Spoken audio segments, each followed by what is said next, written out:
আপনাদের কি মনে আছে কিছুদিন আগে ভারতের সাবেক ক্রিকেটার আকাশ চোপড়া বলেছিল সাকিব আল হাসান এখন নেই, তাই বাংলাদেশ ক্রিকেট দলকে আর কোথাও খুঁজে পাওয়া যাবে না।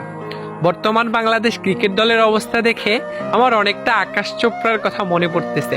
সাম্প্রতিক সময়ে জিম্বাবুয়ের কাছে টেস্টে হেরে গিয়েছে বাংলাদেশ। এর চাইতে লজ্জার আর কি কিছু হতে পারে?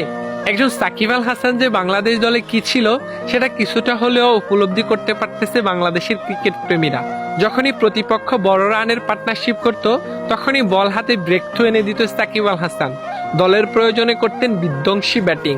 হয়তো বাংলাদেশ ক্রিকেট টিম ভবিষ্যতে অনেক ভালো খেলবে, তবে একজন সাকিব আল হাসানের শূন্যতা কখনোই পূরণ করতে পারবে না। সাকিব আল হাসান একজনই ছিল, একজনই আছে, আর ভবিষ্যতেও একজনই থাকবে। আপনি মানেন আর না মানেন, সাকিব আল হাসান বাংলাদেশের সর্বকালের সেরা ক্রিকেটার।